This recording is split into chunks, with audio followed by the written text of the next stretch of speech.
cheaper isn't always necessarily the right answer.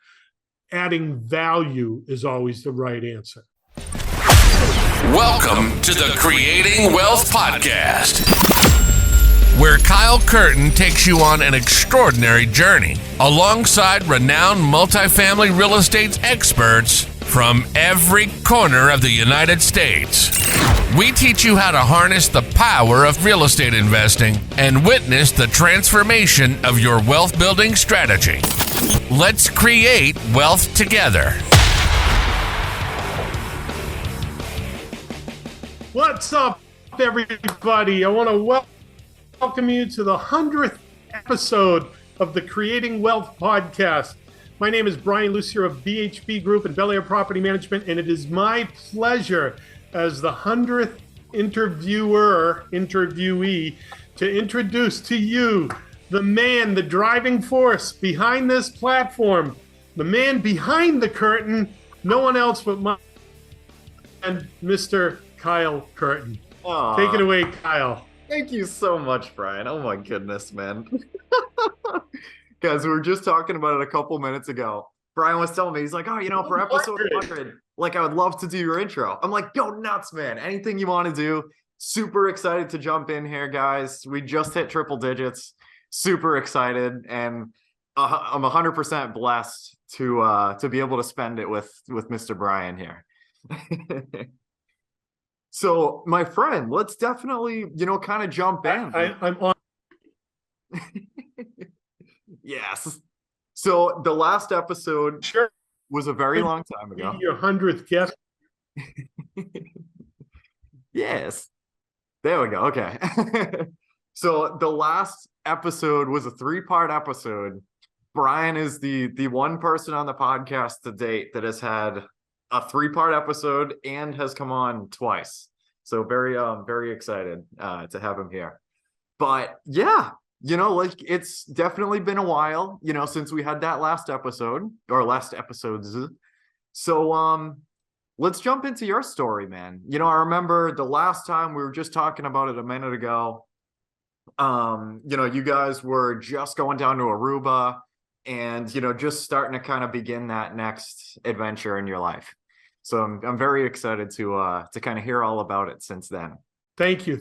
So we've been down here on Eagle Beach for about 1.5 years now. And in that time, Bel-Air has been booming. I think the last time we talked, I had a goal of hitting 13 units a month. We have passed the 300 mark. We actually weeded.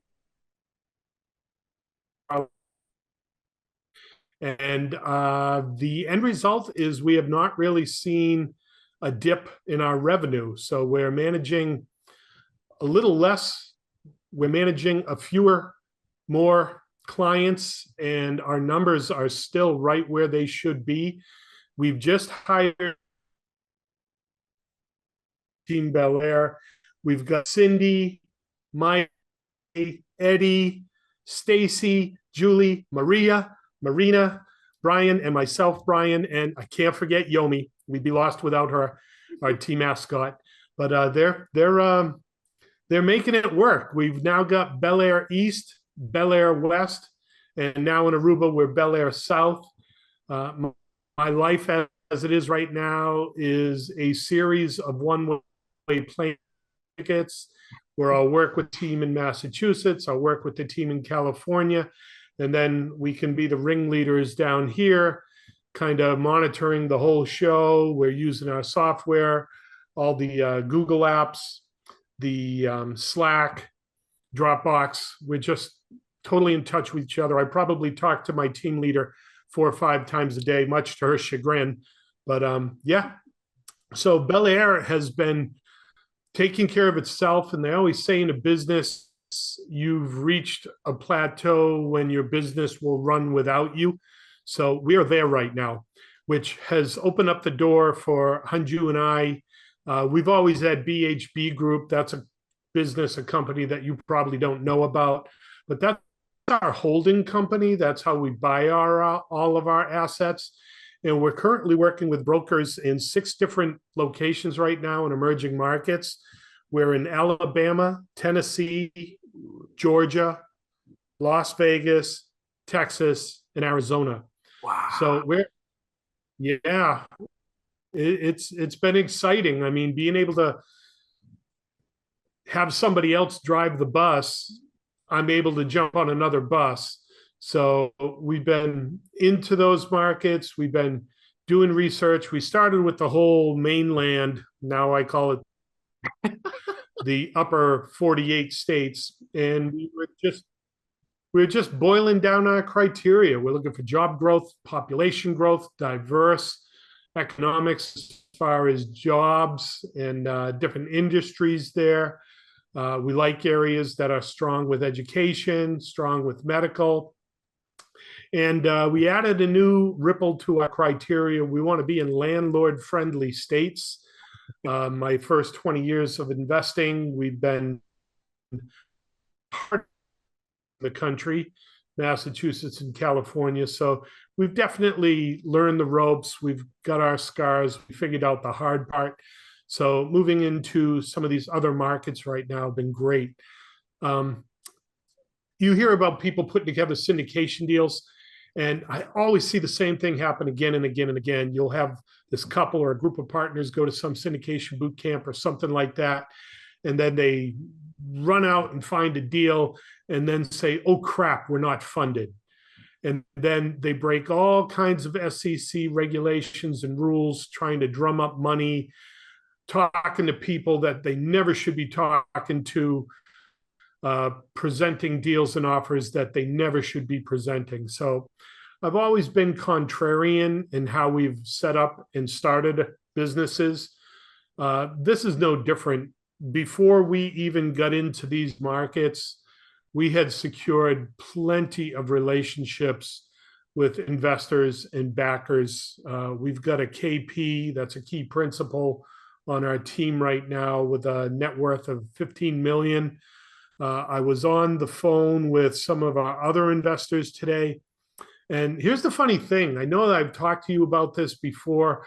Put yourself where affluent people are. Well, Bel-Air Property Management has been great because we're just in the loop of all these other investors and people who want to invest, and a lot of multimillionaires who are buying properties already.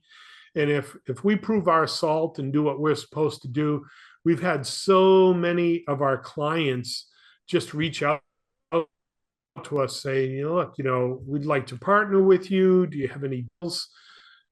We've been hearing this for the past couple of years, and we've been slow to open that conversation, but seeing where the market is gone right now, we've ridden out probably 1.5 market cycles. So I see what's coming, and there's definitely going to be opportunities out there. Funding in place. We've got the whole management team propped up and pulled together right now. So that's always the hard part when you want to go into institutional funding to prove that you could pull this down. But we've got that. We've got the funding in place. We've got the key team members in place. So now we're just looking for the right deals. Mm-hmm. And we're looking at so many deals. We're underwriting so many deals. In Marina, they are part of Bel-Air South. There are 2 sisters who've been helping us out with a lot of the different aspects of the business. They started on the Bel-Air side of the coin, and now they're transitioning over to the BHB. And they're hungry to learn and grow, and we're more than happy to help them get to where they want to be. So they're doing what they need to do to help us move along. And then all of Team Bel-Air is kind of rowing the boat in the same direction, which we really needed. We've got the maintenance team all covered. We're actually, Anju and I were looking at the numbers. We just did payroll today, and the guys are hitting enough overtime where it may be time to add another guy. So we're always watching the numbers. Growth is something we always want to do, and then meeting that growth with the right amount of team and resources. So we never want our resources to get ahead of where our is. And we're hitting the point right now where the machine is running. We're probably easing off the gas pedal to get through winter right now. You would not believe what my screens looked like earlier, just going through all the snowplow bids.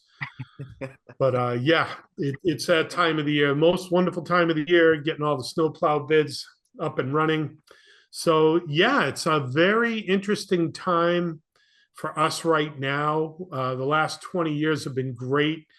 We have created wealth for our family. So Hunju and I can live this lifestyle. We can be on the beach. We can, have a healthier lifestyle. You'll see in the other videos, I've probably lost about 80 pounds. Yeah. Because I'm out, I'm active. It's an active lifestyle. Yeah. We're eating better, eating healthier. We're making righter decisions. We're more active. I just got off a stint of traveling. We had to go to LA, to Massachusetts, to New York, to Massachusetts, and we just got back here in Aruba a couple days ago. I did put on 10 pounds. Since I've been back, I've already lost 4 pounds. But the 2 weeks before I left, 1 week I had walked 60 miles in 1 week, and then the following week, 65 miles. So I just can't be more thankful that real estate buy and hold has given us the wealth to this style, a happier life and a fuller life. So here we are. We're ramping up. We're looking at deals. The underwriting is happening. We've got plenty of people in the behind the curtains, folks like yourself, who are just waiting for us to present something that works. And we're following all of our metrics. We're doing our due diligence, and we want to make sure any deal that we present to our investors, we're going to invest in that deal as well. My son coined this phrase decades ago. Dad, this isn't skin in the game. This is blood in the game. And he's right. So we're putting our money in. We're going to be investing right there, dollar for dollar, with all of our LPs. So that's kind of where we are today. Wow. I love your story so much, Brian. Like, there's so much I want to dig into in there, man. Like, starting off with all right, so let's just jump in. Like, let's just go nuts. So going to brand new markets that, you guys have never really invested in for yet. What was kind of like the driving factor, to kind of want to go to some of these outside markets and, kind of venture out a little bit? Well, just to back that up a little bit, some 10, 15 years ago, we were in a syndication in Green Tree, Texas. It's about 240 units. And that one closed out about 5 years ago. So that was pretty good. We've been there, we've done that. So these new markets that we're looking at now, markets have changed. So where we were buying then, we had to just dust off the matrix and start from scratch because markets change all over the place. So this is something that we've been doing for the past 20 years. We've always been looking at alternative markets as well as investing in our backyard. It made sense when it was just my wife and myself to buy in our backyard. It was easier. We could just pull down these bread and butter. There's a lot more due diligence. It's a higher end game. The first payment's got to be made to the mortgage. The next payment's got to be made to the investors. All of my people in the deal got to get paid before I see a penny. So it's a higher game. It's a higher level. Wow. Did I answer your question? Yeah, 100%. I didn't know that, man. I figured, you guys just kind of invested, in like Central Mass, like the whole time, and maybe just kind of stuck there. I didn't know that. Yeah. Depending on who's sitting at the table, it's a different conversation. Yeah, true. So when we're getting those calls from our marketing leads from Google Drive and all that, and people are reading the reviews from Bel-Air Property Management, they're contacting me as a property manager for their backyard properties, and that's where I am. It wouldn't make sense for me to say, oh, by the way, have you ever thought of a syndication?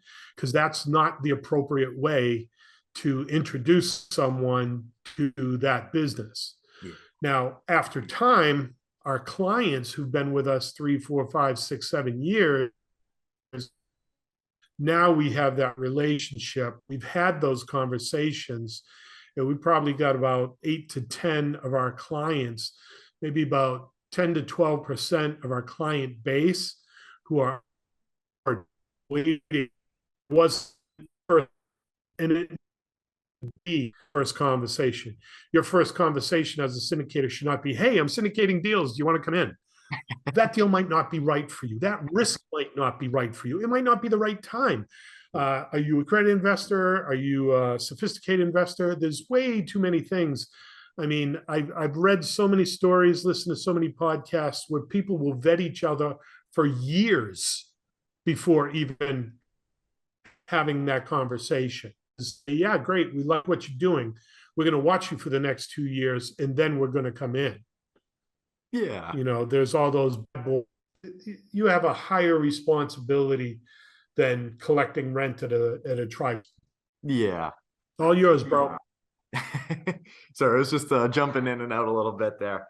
But yeah, no, I think it makes a whole lot of sense, man. And like it's extremely interesting, you know, like to kind of hear you know, about like people that may want to do a deal like this on the GP side, you know, kind of take quite some time, you know, to actually vet each other, and, you know, not just like a, you know, week, like, oh, this guy's kind of cool. Hey, let's take down 100 units together. And it makes a whole lot of sense, you know. I mean, to your point, like, especially with all those additional responsibilities and like, you know, keeping the investors happy and like making sure everything is kind of, you know, going down the path the way it should. And yeah, no, that's huge. That makes a lot of sense. Yeah, you're not going to win the Super Bowl as a single person. You got to have the right team in place. You got to have the right offense, the right defense.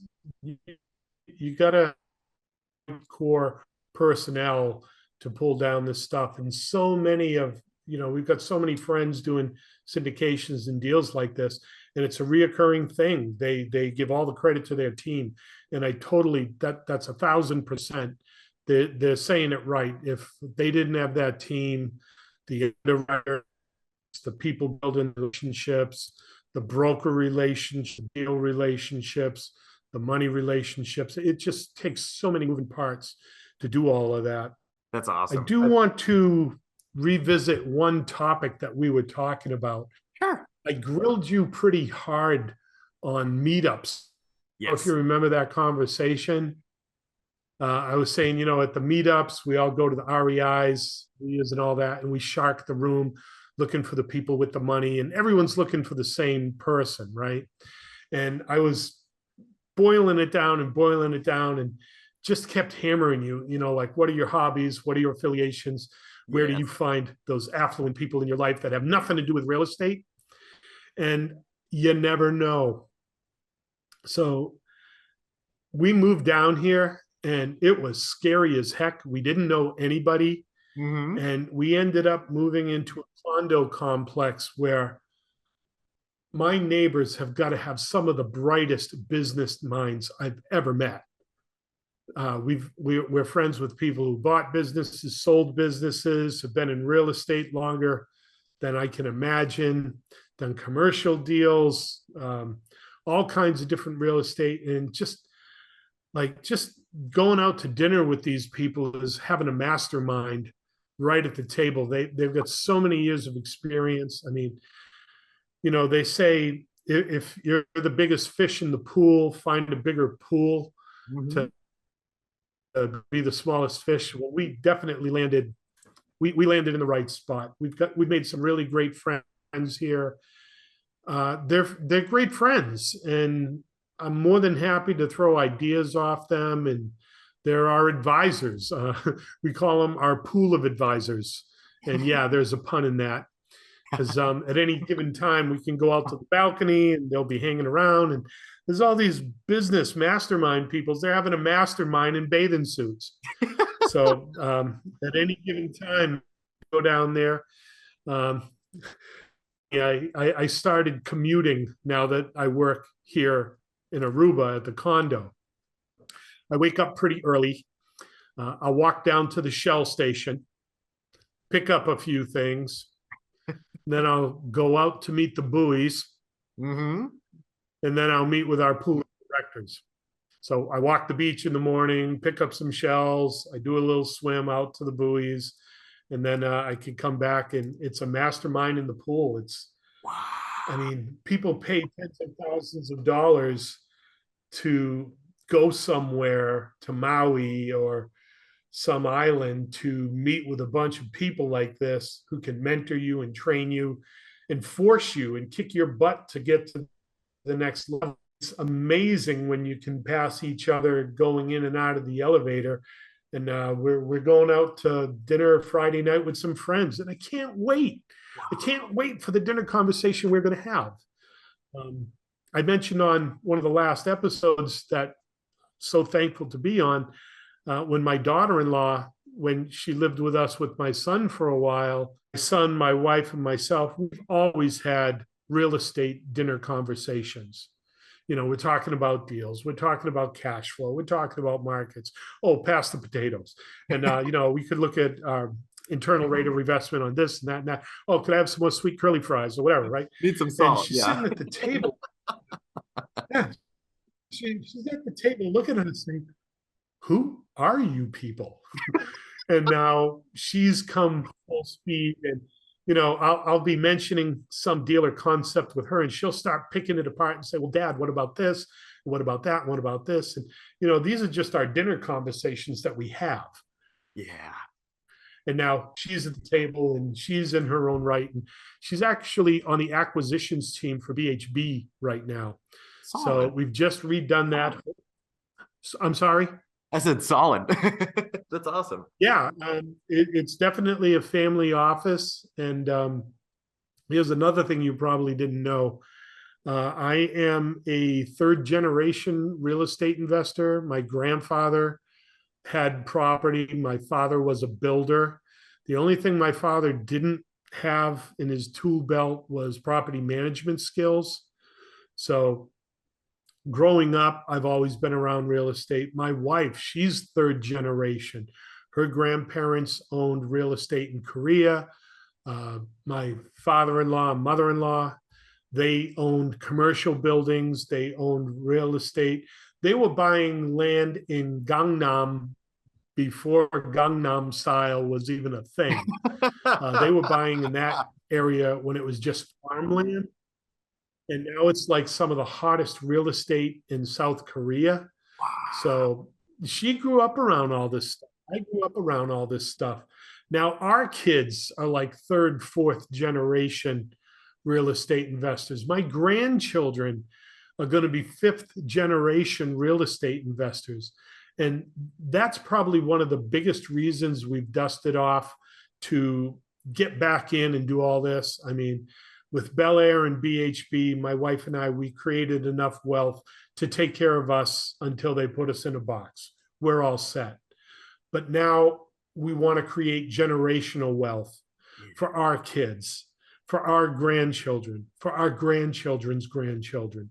And we want to enrich the lives of the other investors that we're doing these deals with. We can all raise on the harbor together. And it's exciting being able to create generational wealth for us, for our team members, for our investors, and to enrich the lives of the families who are going to live in these buildings. Because that's always been our number one core, families first. And it's been very rewarding to be in multifamily, and there's nothing else I would rather do. And I just can't wait to see what tomorrow brings. Wow. That's absolutely incredible, man. That's incredibly heartwarming, you know. And I remember one story distinctly, Brian, and we were talking about it a couple days ago on the phone about one of the stories that you told on one of the last episodes about you know, and like there was a problem in one of your tenants' units, and I forget exactly 100% the context, but there might have been like a leaky pipe or something like that. And the first thing that you did was move them to a hotel room, like order them pizzas, like checking in on them, like making sure like everything's good and they're well taken care of. And like I remember the story because I tell it sometimes, man, because it literally it's one of those things that like, has really stuck with me. You know what I mean? And like just something that's always kind of there, like, oh, like that's, always remember, why you're in this. And, everybody just genuinely needs to be loved and cared for at the end of the day. And, it can work out very well. And I remember, man, you were telling me, once you did that, it was like the woman's husband, right? Like, wasn't he like getting up in your face and he was like, oh, like, why are you doing this to, like my wife and the family? And you're like, well, like, you guys should just be cared for. Like, you need to be cared for, like we care, and like, it's like, you deserve it. And he was all like, but it's so do real. You remember exactly what I said to him? That's I remember exactly what. Gotcha. He was forcing the issue, and I finally just said to him, I says, look, my Lord and Savior Jesus Christ died for you. Mm-hmm. How can I not do this? I'm taking you in a hotel room. It's not, I'm not going to be put on a cross over this. I'm just, for me, it was the right thing to do. And it wasn't, it was nothing I had to really think about. Yeah. I wasn't going to have them sleeping in their car that night. They had kids. Yeah, it was a couple $100, big deal. Do the right thing. I told them pack their swimsuits, enjoy the pool at the hotel. Yep. Another day we had the sewer line fixed and they were back in their home. They couldn't believe my response and why I said that, but it's like, no, it's pretty much that simple. Mm-hmm. I don't have to think through this. Yeah. And that's something that I think about often, man. And definitely is a core value that I'm really trying to instill, as time goes on. Yeah, just stay true to yourself. If you have a baseline, if you have a moral code, then just lock that in. Of course. There are just times in any given day where you have to make 99%. Yeah, 100%. 100%. So it's to do. We'll figure it out. We'll work it out. If we got to put them in a hotel room, or if we got to hire a plumber, electrician, baker, candlestick maker, whatever it is, properties are easy because you can look at it, you can figure it out, and you can fix it. Keeping the relationship solid, that's the hard part. Yeah, it makes a lot of sense, man. I remember, the adage that's thrown around sometimes. I forget exactly who said it. It might have been like Warren Buffett or, somebody like that. That I think it was like, it takes like 20 years to build a reputation, but like 5 seconds to destroy it. Like something like that. Yeah. And it's, that's so true. It just takes one cut corner that will bring down the whole house of cards. Definitely. And you'll get found out. I know that we had that conversation before. Mm-hmm. If you always do the right thing, that'll follow you. And you can continue to grow and prosper and provide opportunities and add value to other people's businesses.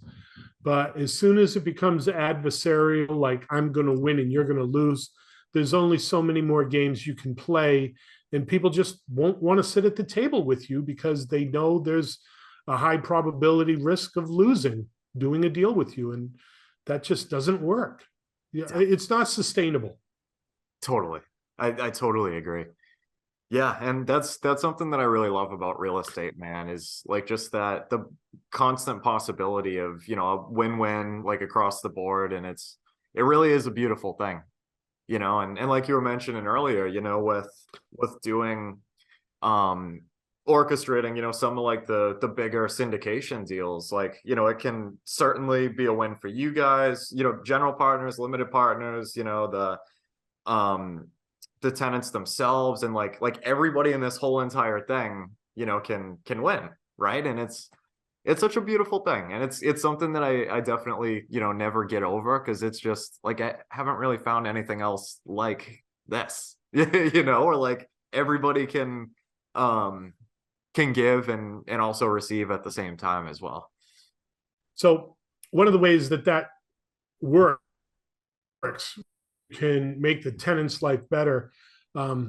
When you buy a larger property, or even if it's a 3-family or a single family house or any type of real estate investment, you're looking for some type of value add where you can either cut the expenses or raise the rents, or some type of thing where the trajectory as it goes out in time is the tenants, whether they be commercial or residential, are paying down your premium while that spread and equity is growing over time. Your payments are going down, the rents are going up, and if your expenses are going up on top of that, just operating the property efficiently is a value add. Now, whether it's 3-family, 4-family, 6, or 150 units, there's the same type of strategies that you can apply to add value. Cost segregation. Okay. Everybody hears about this. What does it mean? We could have a whole discussion on that, but I'm just going to hit the high points. In either 5, 7, or 15 years, you can take 27 and a half years of depreciation off on your taxes. So that's a huge way to reduce your expense. And at the same time, if you have a 5 or a 10% trajectory of rental increase, you've lowered your expenses, you've raised your income, okay? Now, what does that do to the value of a property, right? If you're doing a 10 cap rate, if you've increased revenue $10,000, you've increased the value $100,000, okay? So that's a huge number, and that's on a 3-family. If you did a cost segregation on a larger property, you operated it properly, found some ancillary businesses that you can add to it, dog park, vending machines and laundry room, whatever, something like that, extra fees or parking fees, or, not so much to be a nuisance, but other ways to generate revenue. If you're creating that spread on that 10 cap, you've increased the value of your property 10 times. So on a larger deal, if you've increased $200,000, that's $2 million that you've increased to the value of the property.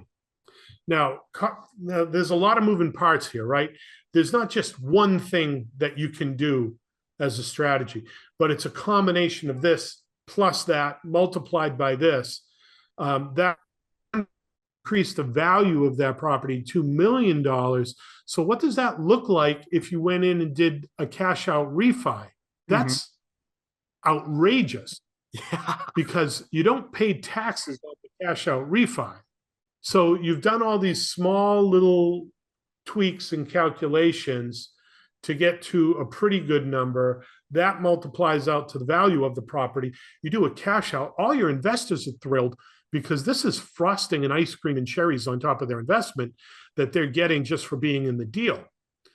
Now, yeah, you're going to cash out, your numbers are going to shift and vary a little bit, but that's a nice chunk of change. I mean, if you have $2 million to split up amongst your investors, your LPs are going to be thrilled. Mm-hmm. And has it really cost a lot? Maybe, a couple $100,000 to get to that point. It depends on what you had to do. I mean, adding a vending machine, if you bought a bus, if it were an elderly senior type of development, what do they need? They need a van or something to help them go grocery shopping.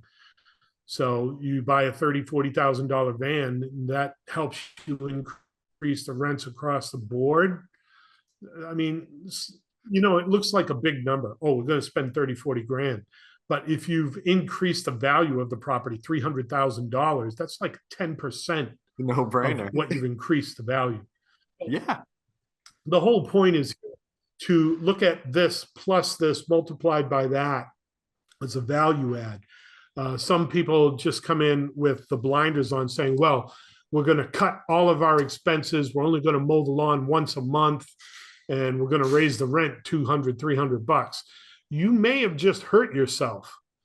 You have to maybe shop out that landscaper to find a better landscaper who will mow 2 or maybe 3 times a month. Someone will do it cheaper, and give you good quality. Cheaper isn't always necessarily the right answer. Adding value is always the right answer, because if you add value to the property, that's going to come out in the numbers on the long term. And some of these entities, sometimes you're a property that you only want to hold for 5 to 7 years and be out. So the cost segregation makes it a great strategy, and you can refi halfway through that and then sell it and double dip that ice cream cone twice. The first time is going to be no capital gains. So if you actually did that refi before selling it, you could really, really reduce the capital gains your investors are going to see after the fact. They could take a lot of meat off of the bone and then have less of a tax burden when you do sell it. Wow. So yeah, there's so many combinations. Yeah, it's like the other day, we were so bummed. We were in Massachusetts. We wanted to go surprise that had generational ramifications. I mean, I can't wait for my grandchildren to get 18 years old so I can put that strategy into use. Mm-hmm. So I've been going blah, blah, blah here a lot, but I wanted to do this. This is your 100th episode, Kyle. It is. You've got to have some highlights and features of some of your past guests. I mean, I went through your roster looking at some of your podcasts. It's like, oh yeah, I know him. I've done work with him, had many conversations with him. You've had some rock stars on your platform here. You've spoken to all kinds of really high net worth people. What are some of the that you've been able to pull away now here at 100 episodes? Man, it's hard for me to jump in because there's so many, you know what I mean? Usually right after I do an episode, my head's going a million miles a minute. I have the high of a lifetime, and I'm already trying to figure out how certain things can be applied. And it's a lot of fun, man, because I've always enjoyed hearing any story at all, right? Whether you're still looking for your first build-in or your first flip, or you're buying 100 units at a time. I feel like everybody has something to give, and everybody's got a story at the end of the day, and it's so exciting. And I've gotten so much out of the podcast myself personally. But, the main thing for me has always been, just to try to give as much value as possible. Hear the good times, the bad times with guests and everything. And they're kind of rise to where they are, and maybe things they would have did differently. And it's been a lot of fun, and it's, yeah, I love to hear the stories, man. I've gotten so many life takeaways, and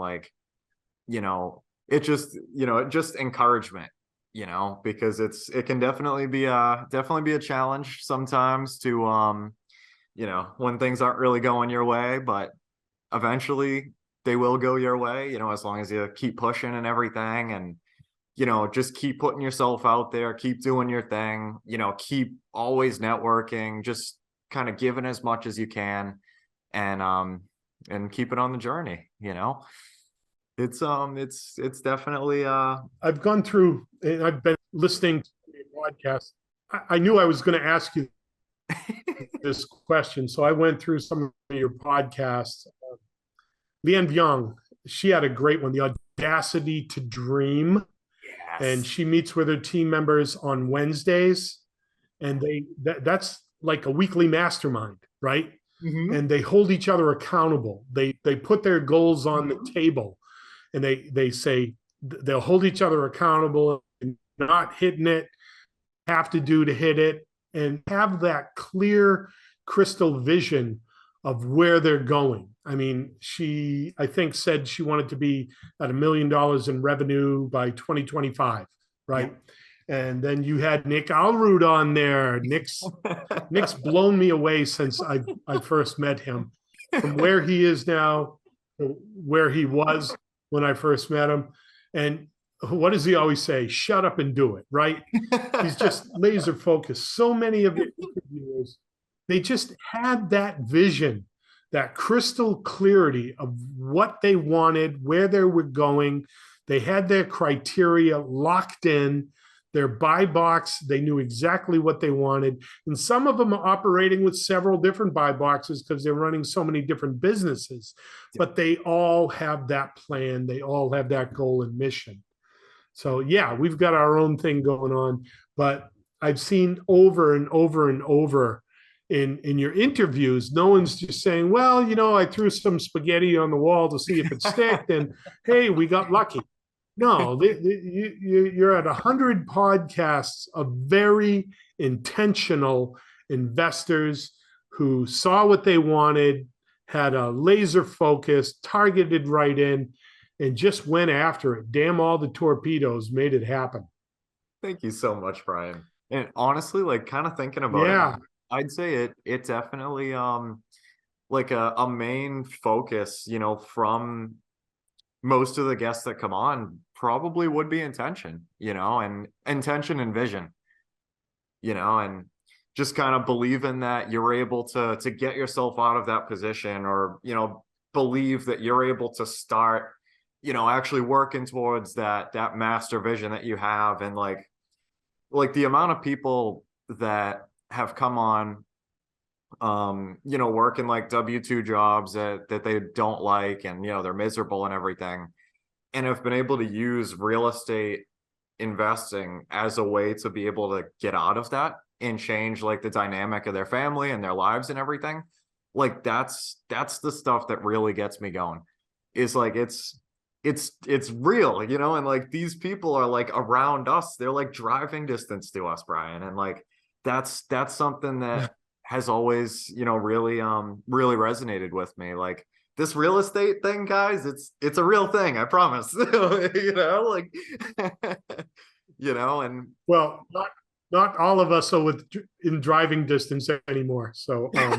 Some of us are within boat distance, plane distance, Pelican distance. So I Pelicans. So I think I'm setting a record here for being your first international call. Yeah, actually, yep.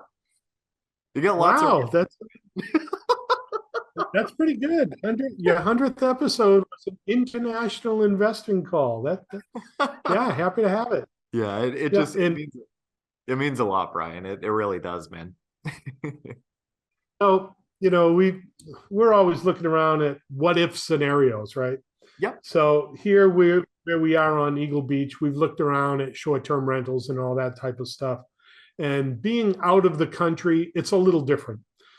I cannot express how blessed and fortunate all of your guests and the people on your platform, all you different people you've interviewed, how blessed they are to be in the United States, where you can leverage a down payment to take control of a multi-million-dollar asset without having to put multi-millions of dollars in.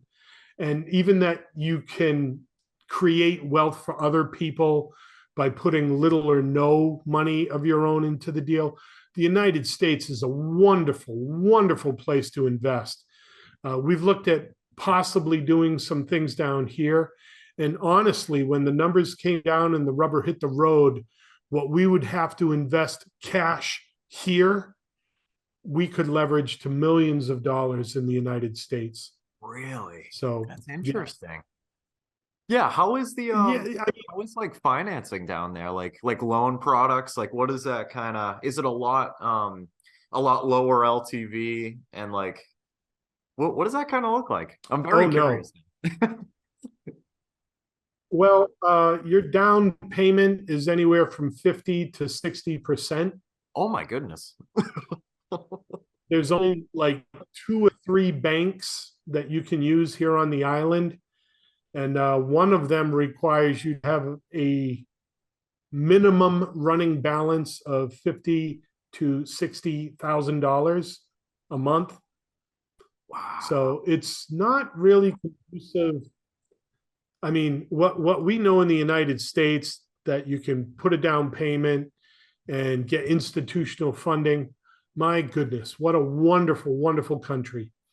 And then when you step outside the borders and look at investing, like where we live here, we bought this cash.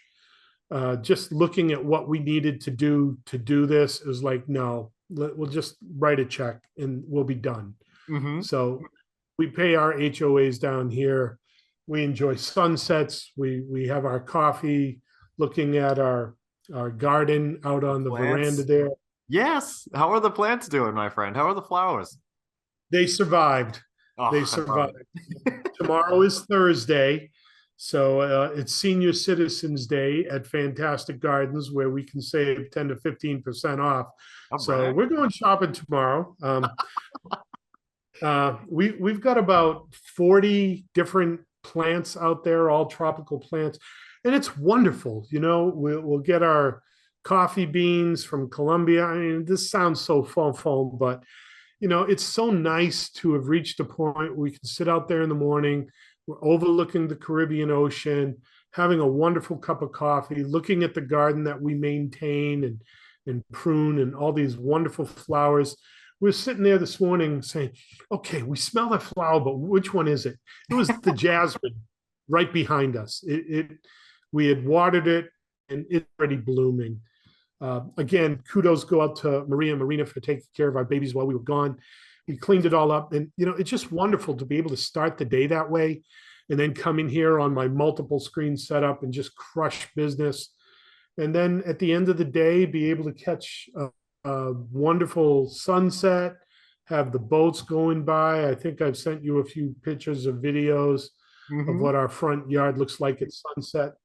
And then just being able to safely go out for a walk at night, wonderful weather. And yeah, it's been great. Yeah, okay, we worked our butts off. We got here, but I'm not dead yet.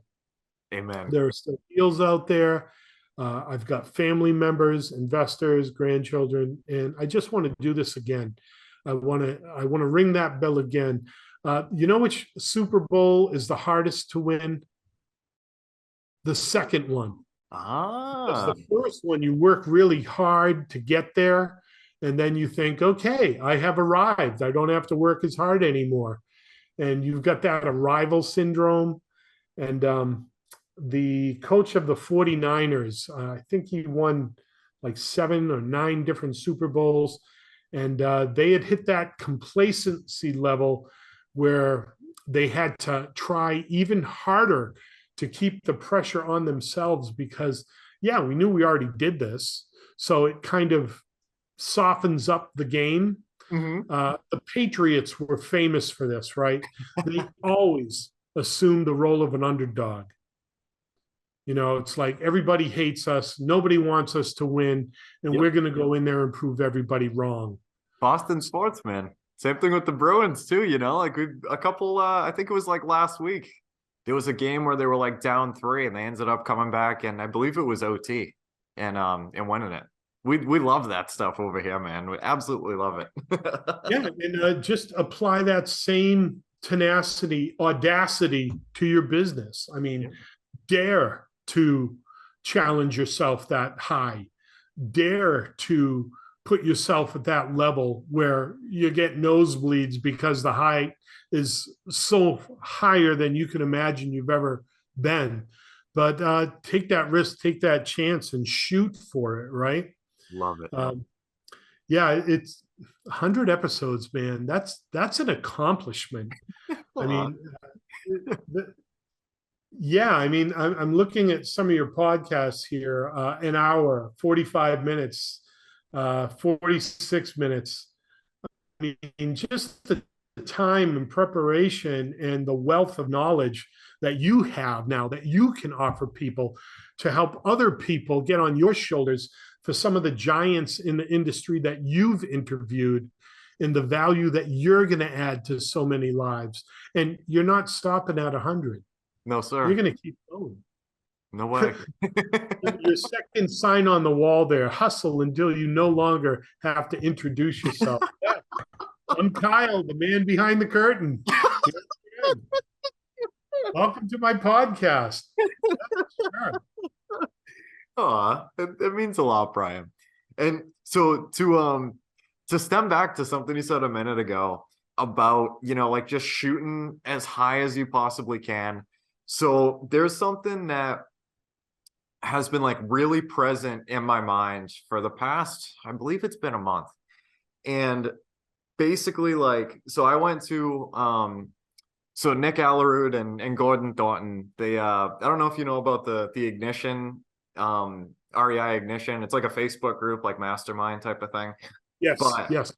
Yeah. So I'm a part of their group. Absolutely love it, guys. Love you guys. And they hosted a 3-day event, in Burlington, just like learn about life, learn about real estate, have like lots of awesome stuff going on.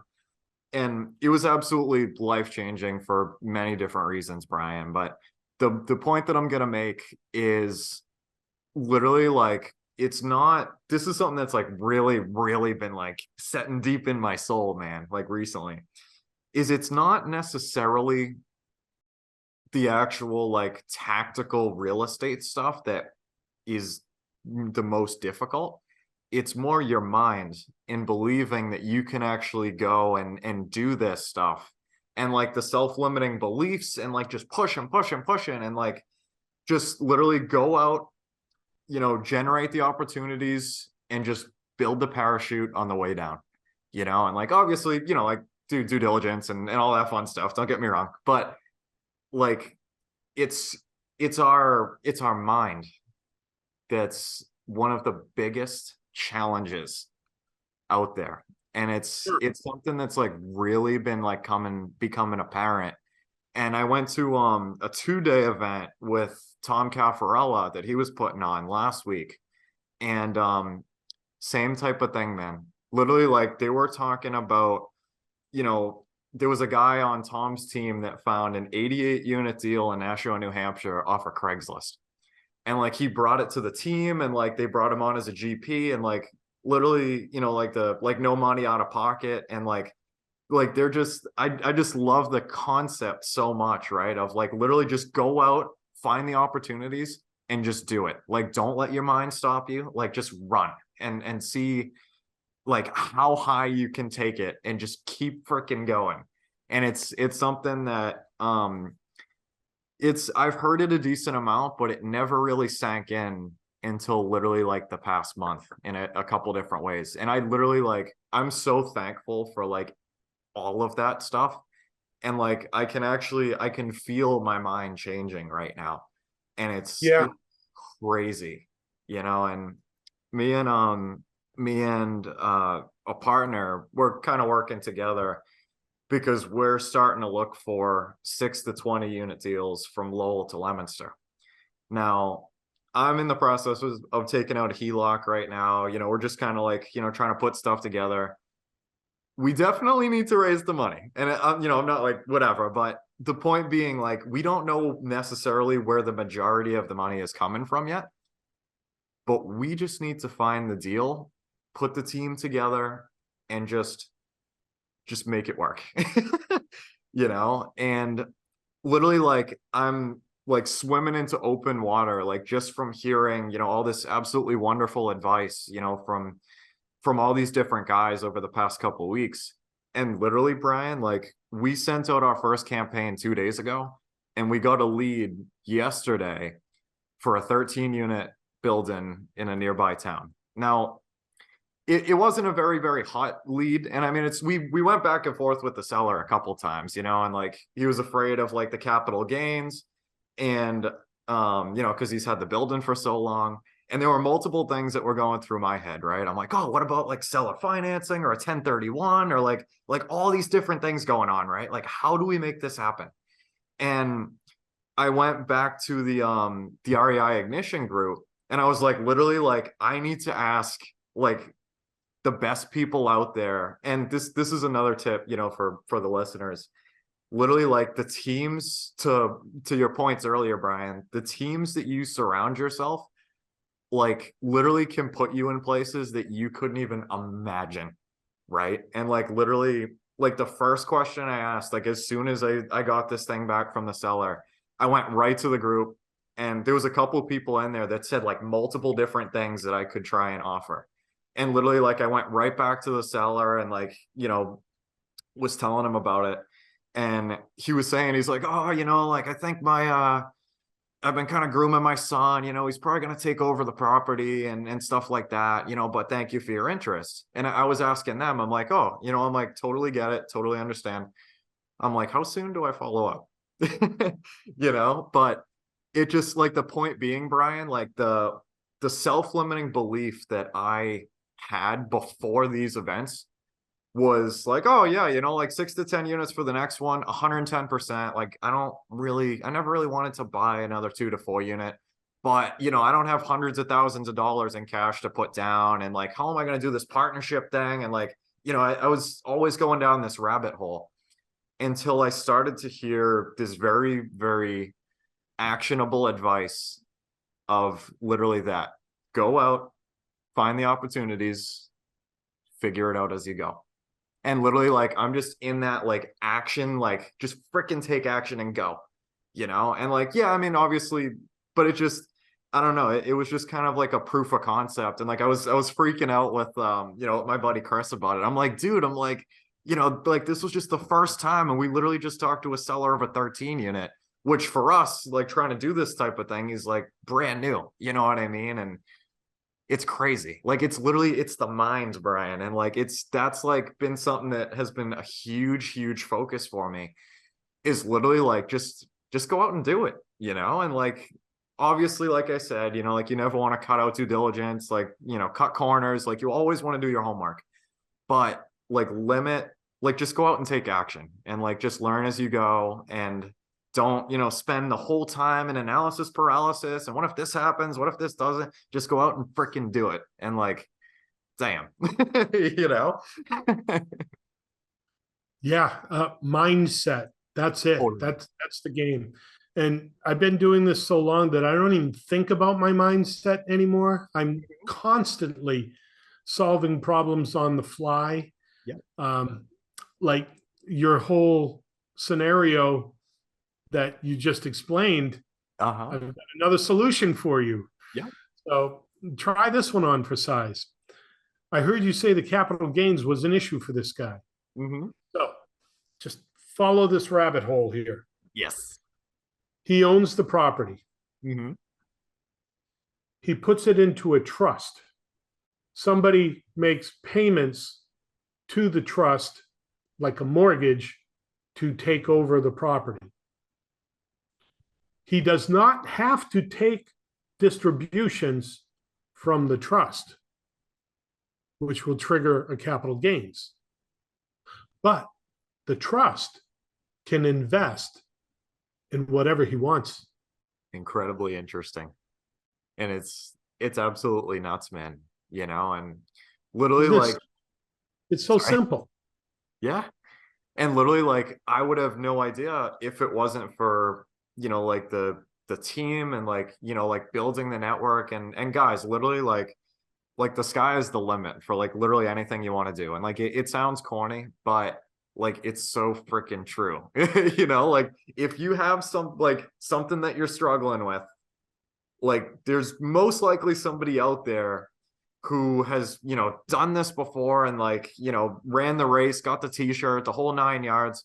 Like if you guys are able to literally like just help each other out, like you can take on the world, you know, and like literally just go out, talk to people, go to events, real estate events. They're free. Like most of the time they're free, and literally just like go out and learn and create meaningful relationships and care, and like literally just be a person, you know, like everybody's like working on this stuff together, and like everybody wants to help each other, and just go out and do it. You know, you never know. We're trying to change our futures here. Like, you know, like it's totally possible. So I've been doing this over 20 years, and that whole trust scenario thing that I just explained to you was something I only learned about a couple of weeks ago. Wow. Because we were looking at, if it's a large property, that could be hundreds of thousands of dollars on that capital gain. Yeah, no, that'll slow somebody down, if not stop the deal. Yeah. But if you're able to solve their problem, okay, we can bypass your capital gains and you can access the money through an entity that you control to invest in whatever you want. You could go buy Bitcoin. I don't care, because they control the asset. So they still hold the real estate in a different entity, one of those Russian dolls. Someone else is paying for the entity. They're getting that money that they can utilize, but never take it as a distribution. So there's no capital gains. Do you think that might be able to solve a problem of getting someone over the fence for a seller 100%. finance? And it's not even a seller finance, because now the property is in a trust, which has its own, if you do the trust right, then no one sees who the trustee is. And I'm not even going to get into that because I've paid lawyers tens of thousands of dollars for that answer, but we're going to keep that under wraps.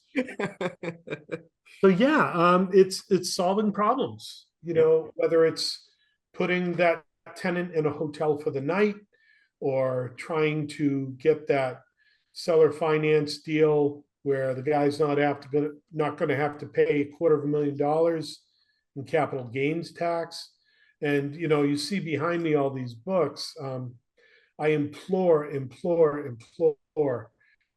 if you don't like to read, get the audiobook, but keep feeding yourself ideas, keep feeding yourself knowledge. That whole concept that I just touched on, we were listening to an audiobook. My wife and I, we're traveling a lot. So it's like, hey, listen to this. We had to drive out to New York. So it was a 3-hour trip back and forth, listen to this audiobook, and we were just tearing it apart with all the different ideas that were in there. The last 3 books I read this year were The Power of Just One More, which is phenomenal. The Compound Effect by Darren Hardy. Ed Milet. I can't think of Ed Milet was The Power of One More. Darren Hardy was The Compound Effect.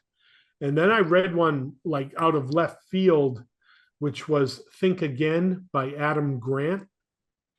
And that was very interesting. Not a real estate book. He's a psychologist. So his whole thing was like, just look at the problem, right? And he used all kinds of real life examples of NASA and the space program and what they assumed was okay. And then space shuttles blew up. So it forced them to rethink how they did things. Different firefighters who, you would never think it would be intuitive to drop all your tools and start a fire to save your life in the middle of a fire. But there's all these different examples in the book of like, okay, well, this is how we would normally approach this, but what if? Yeah. And from here, what's the end result? And can you reverse engineer that, right? Like, I don't want to burn to death. So what do I need to do in my current situation to keep myself from being a curly fry? Yeah. Right. And, real estate is a lot easier than dealing with a life or death situation. Hopefully. But there's just ways to look at it as a transaction engineer, as a problem solver. And, it's adding value from the moment you wake up. And, I'm wired this way. I drive my wife insane because I'm always thinking, what if? And, okay, we do pretty good, but what could be better? What could we do better? And we have this running joke when way back when Bel-Air wanted to scale and manage for other people, because we used to only manage our portfolio. I tease her about this all the time. She likes to walk in the water in the beach. And for me to have this conversation with her, I had to get in the water, walking beside her, because I couldn't get her to break out of her routine. So I had to break out of my routine and meet her where she was and have the hard conversation saying, look, we need a type of software that will do X, Y, Z. She's like, no, we don't. It's like, no, let's just try it. And we tried it, and that was life-changing for us. And now it reassured and reaffirmed in me that, okay, there's going to be those moments where we look at how things are run and say, okay, fine, let's put that on the shelf. And if we had to rebuild it from start, what if? And if we did this, and if we did that. And sometimes you'll come full circle and be maybe 5 degrees off from where you were, but that 5-degree trajectory over time is phenomenal. It's the difference of reading Rich Dad, Poor Dad and actually understanding the difference between an asset and a liability, as to working hard at your job 9 to 5 for your entire life, thinking your primary home is your biggest asset. Exactly. You know exactly what I'm saying, because I know you've read the book. Many a time. Yeah. And if anyone's seen this podcast for the first time and don't know what I'm talking about, go read Rich Dad, Poor Dad. Yes. I was telling somebody a couple nights ago. I went out to dinner with this investor, and we were talking about, how like Rich Dad, Poor Dad, like kind of got like most of us going, generally speaking. I'm definitely in that crowd. And I was telling him, I'm like, I paid $8 for Rich Dad Poor Dad on Amazon. That's probably going to be the highest returning like activity that I will ever do, because that changed everything. Like that changed my entire life and hopefully generations from one $8 book on the internet. Like, after you read that one, you have to read Cash Flow Quadrant. So it's funny you say that, because I've owned Cash Flow Quadrant for a while. I have like 4 or 5 books that I've bought, for a while, and I haven't read them yet. And that's one of them. And I actually, the guy I was with a couple nights ago, we were talking about that one too. He's like, yeah, dude, you got to read that one too. I'm like, I've never read it. I'm like, I have it in my possession. I haven't read it yet. Yeah. So the employee, the self-employed, the business owner, the entrepreneur, the employee makes the least amount of money and pays the most amount of taxes. And then throughout that scale, all the way to the entrepreneur who makes the most amount of money and pays the least amount of taxes. I want to get back on track there. The Leanne Vyong even mentioned Cash Flow Quadrant in her interview. Yeah. And it's so important to just know the difference of those things. And you compound that with Michael Gerber's The E-Myth. Yes. And the franchise prototype, and looking at your business as a business plan. These are so important to do. It goes right back to being intentional about what you're doing, and just knowing where you're going. Because if you don't know where you're going, you'll absolutely get there. You'll have no idea where you are. But if you know where you're going and you're targeted and intentional and focused, then there is no other option. You're burning the boats behind you. I love it. The first time I heard that analogy too, I forget if that one was in the E-Myth, or I forget what book it was, man. But like they were actually telling the story of like, some like battle in Greece or something like that. And like, like they were storming the island and they like, burned the boats behind them. And like, it was, kind of told as like an actual story. I forget what book it was, but the first time. I think it was Think and Grow Rich by Napoleon Hill. Pretty sure that was the reference. It probably was, yeah. I have to read that one again. It's actually been a decent amount of time since I've read that one. Right there, next to The Power of One More. Yes. Let's see. Right there, this one.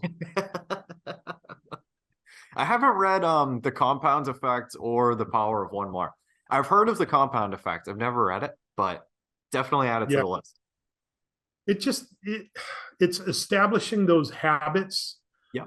that will change the trajectory of where you turn out over time. A really good example in there, these two guys, one wanted to lose weight and have a healthier life. One wanted to watch the Cooking Network. So one guy cooks pastries all the time, puts on 20 pounds, doesn't have the best relationship with his wife because he gets depressed, doesn't do so well in his job, where the other guy decides he's going to read a book or keep reading books, gets smarter, gets a raise, takes better health care of his health.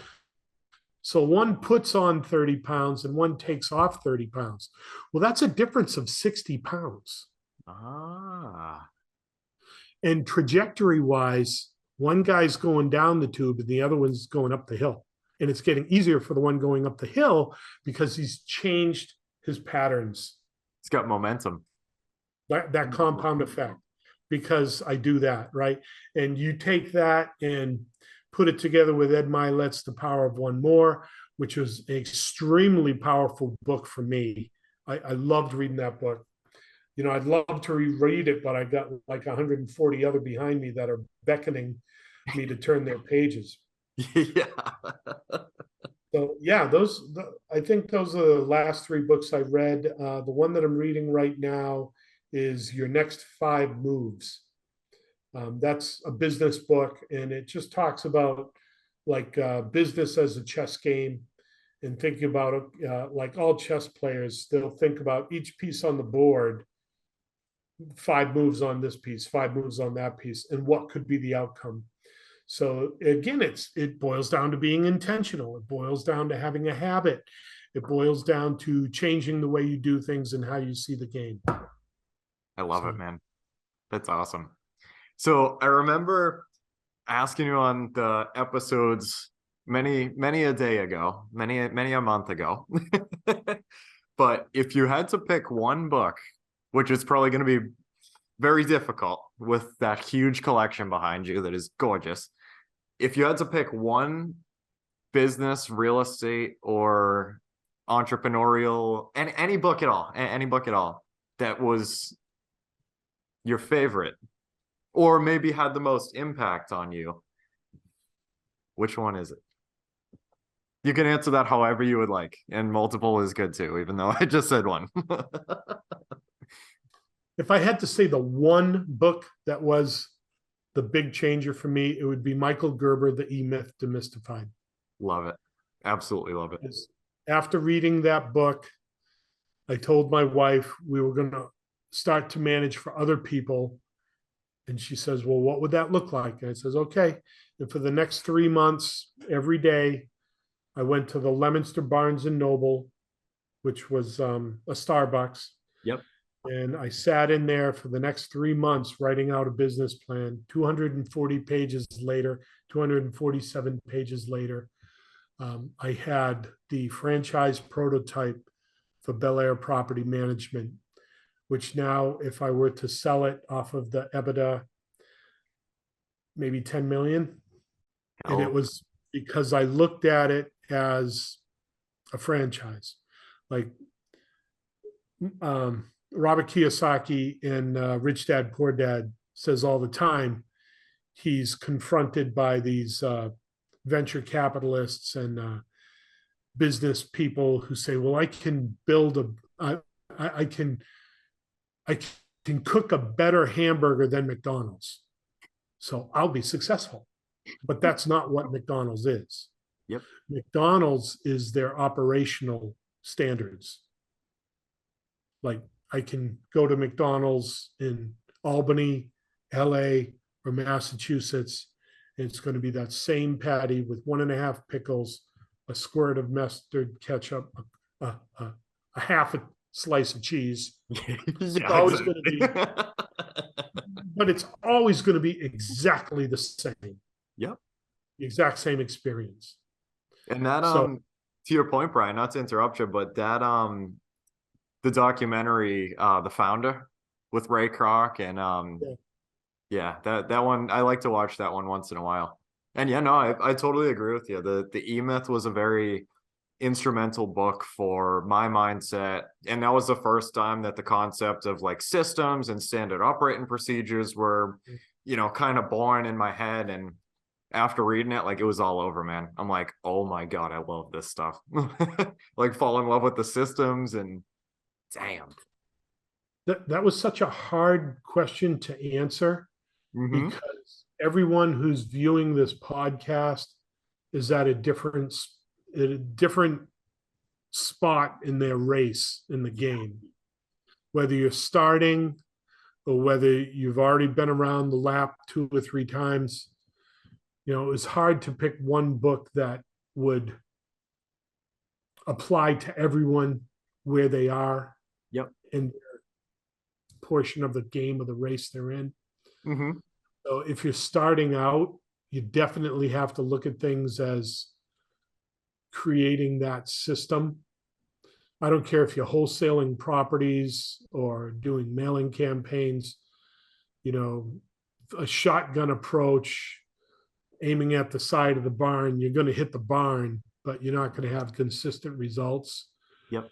If you boil it down to baking a cake, in that book, it's all about pies, literally all about pies, and being able to create the system so she could walk away from that business and have the person she hired create the same experience that she would have created, which is the same thing we had to do in Bel-Air. My team now, it was such an epiphany the last time we went back to Massachusetts. We've got 4 workstations, right, in the Massachusetts office. And I walked in and everyone was at a workstation. And I had the epiphany, they don't need me here. They all know what they're doing. They've got their SOPs. They're running down their lane. If I were to walk to the computer, I would only be interfering with their game that they were running. And they were all running their game. And that's beautiful. Yeah, I went back out to the car. It was a little tearful moment for myself. But I looked at my wife and said, they don't need me anymore. I don't need to be here. I'm here as a consultant pretty much for my business, which frees me up to operate other businesses. We've got, oh my goodness, we've got a Home Angel Foundation, which works with orphans after 18 because they're often shown the door with no opportunity. So that's something near and dear to our team that we want to get up and running. BHB Group has always been around since 2003. So yeah, 20 years on BHB, but that's the company you never hear about because that's the holding company and you should never hear about it. Bel-Air is the company that's out there, which should be seen. That's where we get the Google reviews. And then we have that ghost company. I think I made mention of that on the last podcast. That's the company that owns nothing and does nothing, but holds all the equity, which actually funds the deals for BHB Group as a silent partner. So it's a wonderful game. And, if you need a piece on the game that you don't have, you just create that piece. Because at the end of the day, what do? I solve problems. That's it. That's if I had to have a job title, it'd be problem solver. I love it. That's awesome, man. Absolutely. So if I had to pick a second book,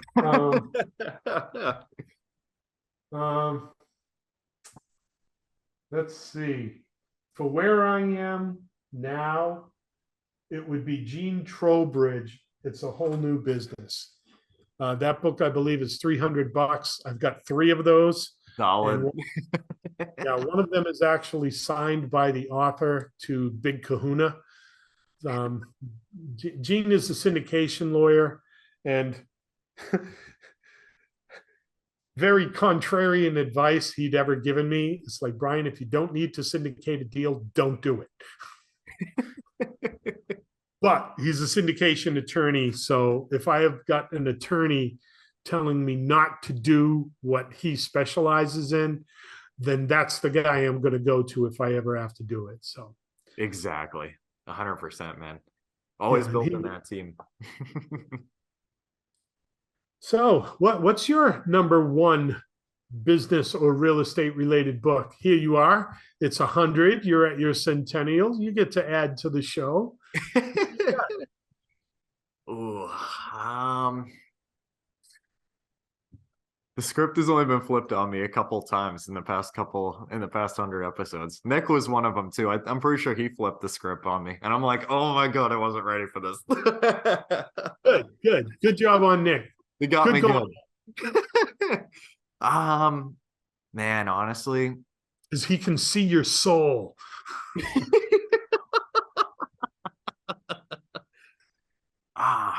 I'd say. So I read one recently that was really good. It was The Four Agreements by. I don't have that on my list. Tell me about it. I forget who it was, man. It's literally like a really small book, like the size of the E-Myth type of length, like really, really small. And basically it talks about principles for living like a really, I guess like balanced and enjoyable and like relaxed, I guess, type of lifestyle. And it's pretty much just like 4 key principles. And yeah, I loved it, man. So like one of them was, I forget exactly what the phrasing was. Just kill me. Hold on. Actually, I have it right here. Oh, good on you. I have it written down in my my affirmations book here. So the 4 agreements, the first bullet or the first principle is to be impeccable with your word and always spread love and positivity. And basically they refer to like negative energy and like talking crap and stuff like that as like black magic spells. And it says that like, you know, like you can't spread black magic spells because like it actually looks, you know, worse. It actually hurts you more than it hurts other people. And like pretty much just always be impeccable and be spreading positivity and like just giving and loving and like I don't know, I love it. The next one is to not take anything personally. And this one has been really interesting for me, man, and in a couple different contexts and a couple different areas of my life. Like basically around this concept of taking things personally, like it dug deep in the book about every single one of us on this planet like has the right to have our own vision of how we see the world. And just because like maybe you and the guy next to you see the world in completely different ways and like you clash, like that's like it technically doesn't really make any sense because like that's just you're in kind of like 2 different lanes. And like even if like you argue with each other of like something's great or it sucks or like whatever it is, like it's just 2 different viewpoints. Like it's not actually like I can't, I'm like totally butchering it, I'm sorry, but it's basically like everybody is kind of, you know, has the right to like have their own opinion kind of. And like if you don't agree with the guy next to you, like that's totally cool. Like you guys just kind of do your thing like separate ways. Like you can still be buddies and boys and everything. Like you don't have to fight over it because you don't agree over something, you know. And like you get to choose what you get to choose what you care about. Exactly, 100%. The next one is to not make assumptions. And like always, you know, like if you're like questioning something, like, or if you're like not sure, like you think something's a certain way, but like it might be, it might not be, you're most likely better off to ask a couple more questions and like make sure like you get it right and everything, instead of like just kind of like, oh well, you know, I assumed. And that one, I've tried to implement that one as best as I can. I feel like it's a bit more difficult because a lot of people make assumptions about things and like certain contexts and whatever. But and then the last one is to always do your best. And it's basically like just this book about these four agreements that if you can make these with yourself, like, you know, if other people are bringing negative energy to the table or whatever it might be, like if you're able to not take it personally, like you guys are just gonna like, you can coincide together and like everything's cool, even though you see things in like drastically different ways. Like if you're always doing your best, like even if, things kind of crap out on you, like, you know what, like you gave it your best shot, and it is what it is. You can only do what you can do. And yeah, like staying impeccable with your word. And I don't know, it wasn't the biggest impact on me, but it was a very large impact on me. And it was like so simple, and that's something that I've kind of seen, Brian, is some of these books and like some of these conversations with people that you have, like, at least for me, it seemed like the stuff that might hit the most and like really like dig deep into your soul and like your mind and everything is stuff that sounds so simple when like you're having the conversation. Literally, like, take care of people, love people, period. And like build like really cool, like, really big things and everything. Like if you like genuinely appreciate the other person that you're working with or clients or whatever it might be, like all the time, things are going to be hunky-dory, and obviously, there's a lot more to it than that, but like generally speaking, and literally like even the mindset stuff, like, like you want to go, buy a first 2 to 4 unit off the market or whatever it is. All right, like go send mail, like go do it. Like you can do it, like go nuts, or like you want to, syndicate that first deal. All right, like, what are the steps you need to take to go do that? Like who are the people you need to bring together? Like don't let your mind stop you. Just go out and do it. And like it sounds so simple, but like it's almost us that complicates these things as humans, right? And it's like I've been learning a lot about like the minds, and it's really interesting stuff. Yeah, Henry Ford was quoted as saying, if you don't, or if, how does he say it? If you believe you can't do something, you're right. Yeah. And if you believe you can do something, you're right. It's so true. It comes back to mindset. Yep. 100%. But Brian, as always. So here we are. I think that we're an hour and 45 minutes in here. So I think I'm going to be another 2 episodes at least. This one, it's probably going to have to be one, because I might have recorded 101 and 102 already. So guys, you're going to get a nice action-packed twofer in this one. It's going to be awesome. Well, you can always put me off to like 105 or something like that. No, I saved the spot 100 for you, my friend, just for you. I do appreciate that more than you know. So how can we wrap this up? Any last words of wisdom? I mean, again, congratulations on a centennial of episodes here. Look forward to just seeing what's coming out of the box with you. So what are the next steps for Kyle? Where you had mentioned your partnership with these deals, the home equity. Mm-hmm. So where are you going? Where's your laser focused vision bringing you?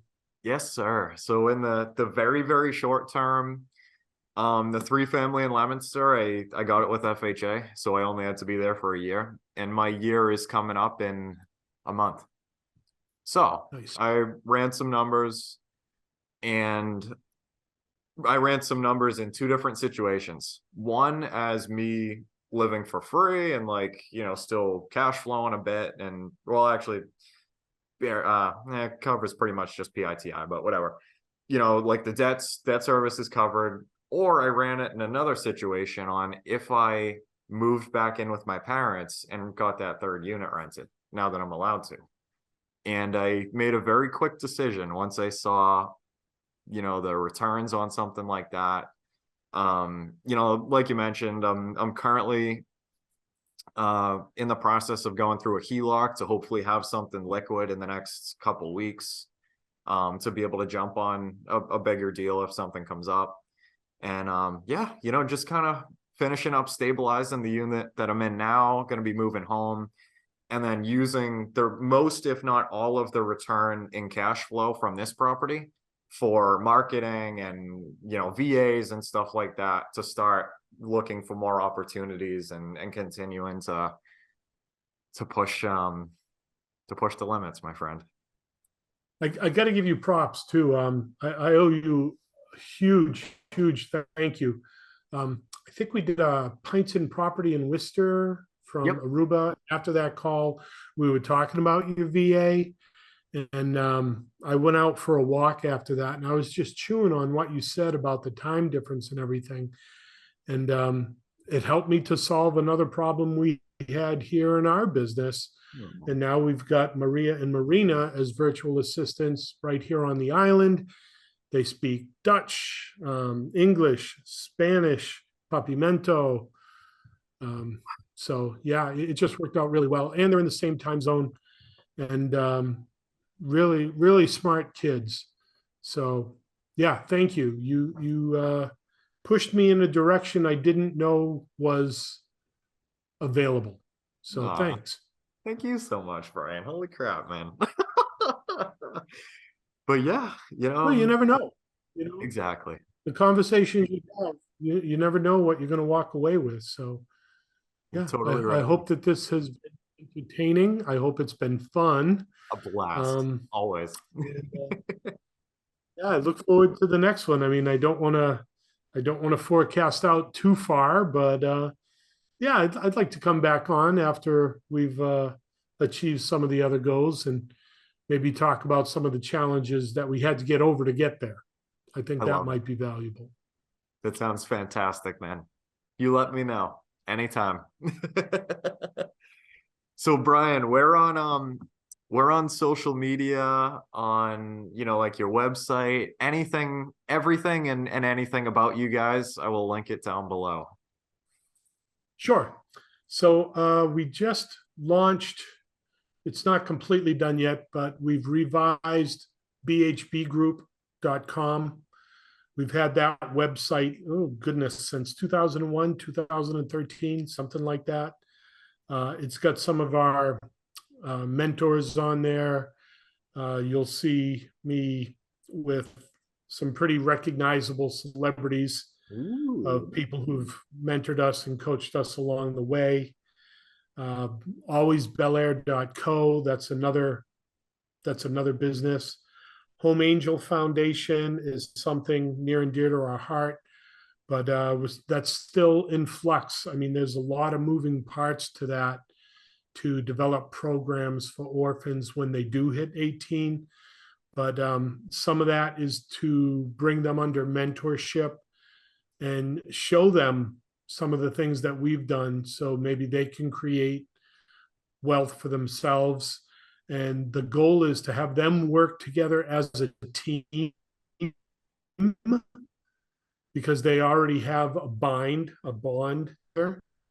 And it's going to be challenging because a lot of these kids don't feel love and don't have that mentor. So we want to be able to do that. And for us to do that, we have to get the other businesses where we are hands off so we can be more hands-on. So bhbgroup.com, homeangelfoundation.org, and Bel-Air.co. Then we're at Bel-Air Property on Instagram. We're on Facebook with BHB and Bel-Air Property. And we collect rent with Venmo and Cash App. Well, we got a whole bunch of digital entities there as well. So, yeah. Beautiful, my friend. Thank you so much for everything, Brian. Seriously, it's been they've been incredibly blessed, to kind of be in your presence and have our conversations and learn the things that I have from you. And yeah, I'm really excited to see what the future brings. We are also blessed to be on this podcast to share what we have with your platform and your listeners. And if there's anything that we've been able to help solve a problem for them, that's wonderful. And I just commend you on the audacity to get to 100 episodes, and may you hit 1,000. So, thank you so much. So, you didn't know I was going to do this, but I'm also going to sign us out. So, ladies and gentlemen, Zoomers in the room, this is Brian Lucier from BHB Group, here with Kyle Curtin, the man with the plan behind the curtain at Creating Wealth Podcast, signing off episode 100. Thank you, and have a great investment day. Thank you so much. That's a wrap for today's episode. We want to thank you for being a valued listener of the Creating Wealth Podcast. Make sure to visit www.creatingwealth.com to connect with us. Dive into our ever-expanding library of informative blogs and explore a wide range of additional valuable resources. Stay tuned for our next episode as we continue to create wealth together.